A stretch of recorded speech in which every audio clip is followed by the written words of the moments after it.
What's up, YouTube? On this episode of Coddiwomple Overland, we're going to be hitting the sand and making our way towards White Pocket, Arizona. Coddiwomple Overland is proudly powered by Cummins Off-road, where you can completely outfit your vehicle and still retain their lifetime powertrain warranty. We're also brought to you in part by Overland Vehicle Systems, Trail Rated Coffee, Skinny Guy Campers, and more Expo. Also, if you're looking for some of our merch, make sure and check out shopoverlandapparel.com. When we left you on the last episode, we had made it to a camp just outside of Jacob Lake. The next morning, we packed up pretty early and got on the trail. Hi. Starting today, we would be one less in the group. Sam was going to make his way back to Kentucky. At this point, we were down to 3 rigs, and our next stop was going to be Jacob's Lake for fuel and some other supplies. While we were there, we were approached by some adventure bike guys who were having a little bit of a problem. They had a flat and was needing some air, so we were glad to help them out. After helping our fellow adventurers, it was time for us to find a little adventure out of our own. This little step off of the blacktop would take us through Orderville Canyon and actually just a little bit of the Great Western Trail.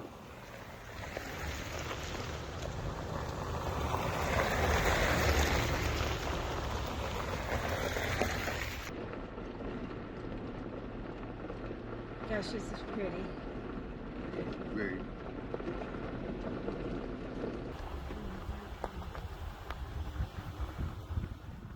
The Great Western Trail is a 4,400-mile trail that goes along BLM and Forest Service properties, and it actually goes from Canada to Mexico. One of the other unique things about it is it was actually built as a multi-use trail, meaning that anybody from hikers, mountain bikers, horses, or off-highway vehicles or four-wheel drive vehicles can use it.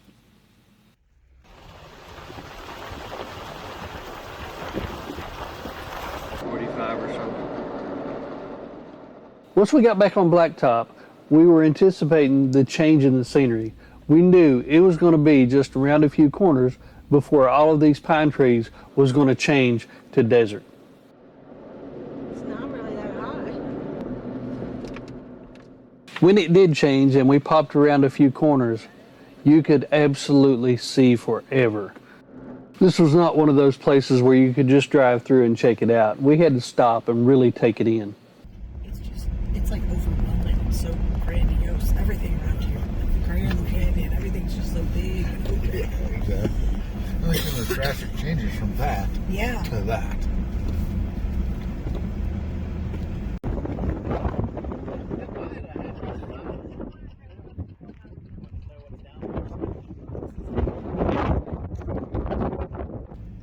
Just a little ways on east on 89, we turned left onto House Rock Road. This would parallel the Vermilion Cliffs.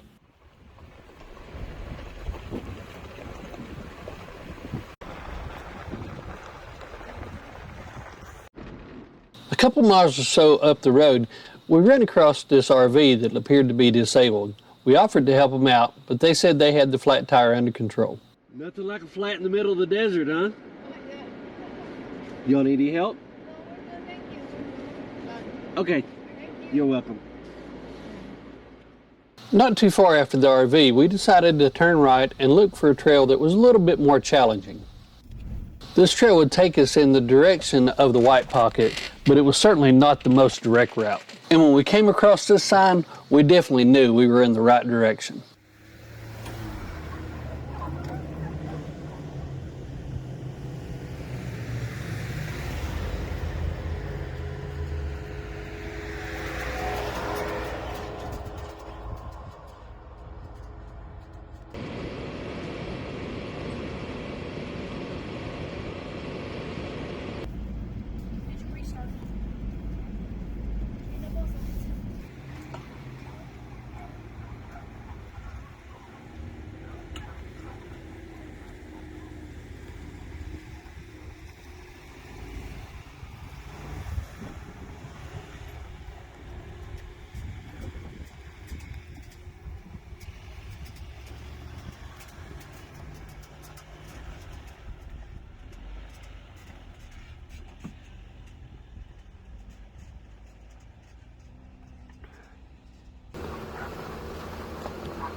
As we made our way along the deep sand above the Vermilion Cliffs, we started to see some really unique rock outcroppings. We were sure these were only a teaser of what we were going to see when we got to White Pocket. But this time we were on the main road going toward White Pocket, and we had seen several of those signs that we had showed you earlier in the video. And then we meet this on the trail.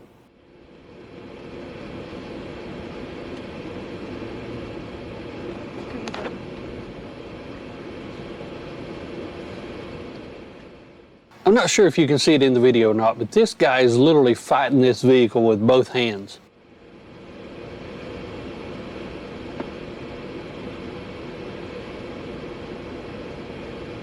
What an idiot. He couldn't even steer. Could he? No. Oddly enough, I just said those exact words. He wasn't even steering. Yeah, he had absolutely no... By this point, I was checking in my rearview mirror to make sure he didn't hit anybody else, and he didn't crash himself. But I was pretty sure that he was going to end up stuck in the sand when he got slowed down. I think he's stuck now. Oh, is he now? Did he get moving, Joe? Nope. I was basically mouthing to him, like, where do you want me to go now that you're basically ran us all off the road? None of us were real happy about the events that have just unfolded, but we also thought the right thing to do was turn around and go check on him and make sure that he hadn't got stuck out here in the desert and in the heat. I think he is, but I definitely ain't on the best of terms with him. Yeah, he's stuck.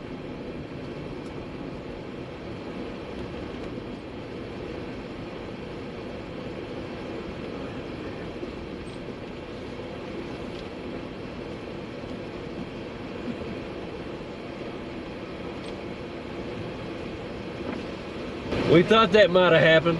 Yeah, once you stop, you're really not going again. Yeah. In a car like this, at least. No. Yeah. You mind giving me just a quick plug? I don't need much. Just right up there and I'll be good. Yeah. Have you got a place to hook a line to? Yeah, I'm gonna hook a line to him and drag him up a ways. Have you been out here before?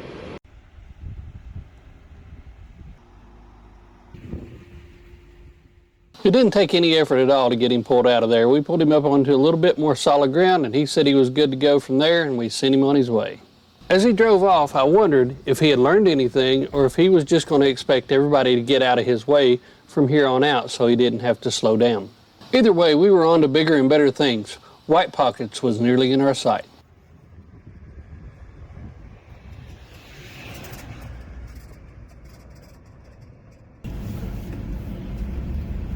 679. It's hard to read when you're bouncing.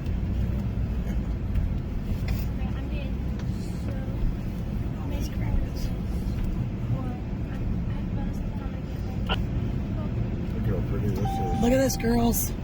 That's where we're camping tonight, I think. Tracy was definitely right. This is where we would be camping for the night. The campsite just beyond the trailhead at White Pocket is way too beautiful to pass up.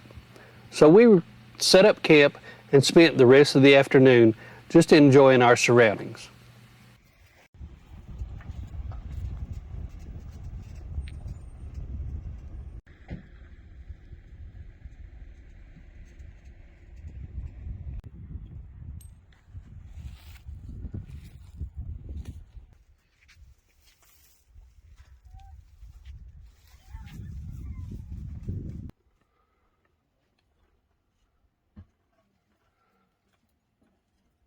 Did you name that one? No, not yet. Not yet. What are you thinking about naming him? Jeffrey. Jeffrey. What was the other one's name? Bobby. And you let him go? I could. But I want to hold him. You want to hold him? He's Big Beetle. He is Bigger than Bobby. He is a big beetle. Yeah, he's definitely bigger than Bobby.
After an incredible day and evening at the White Pocket, we settled down for some pasta and watched the sunset.